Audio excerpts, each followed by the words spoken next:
সাতক্ষীরা উপকূলের গ্রামগুলোর কিশোরীদের কাছে মাসিক একটি আতঙ্কের নাম।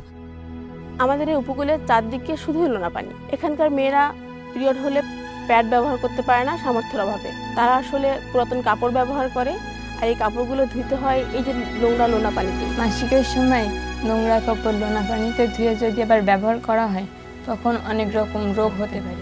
আমরা এই ঝামেলাটাকে এড়ানোর জন্য পিল খেয়ে মাসিকটাকে বন্ধ রাখি। কিন্তু এই পিলগুলো খাওয়ার কারণে তাদের অনেক ক্ষতি হতে পারে এবং ভবিষ্যতে বন্ধ্যাত্বও হতে পারে।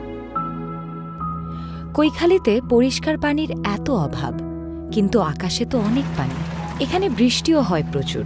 এই সূত্রগুলোকে এক সুতোয় গেঁথে কিশোরীদের সমস্যায় পাশে দাঁড়ায় সেনোরা।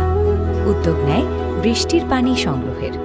ইউনিয়নের ৬টি পয়েন্টে বসানো হয় ১২টি পানির ট্যাঙ্ক।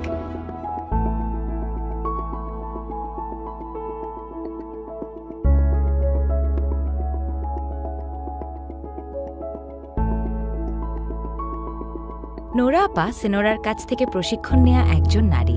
কৈখালের কিশোরীরা স্বাস্থ্য সমস্যায় তাকে পাশে পাবে সব সময়।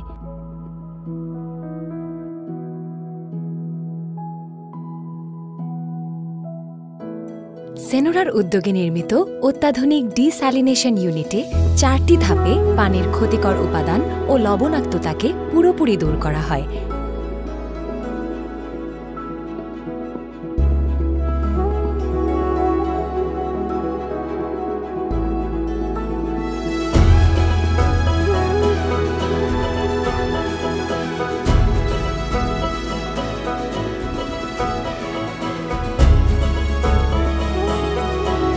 আমরা চাই বাংলার সবখানে কিশোরীরা থাকুক স্বস্তিতে, নিরাপদে।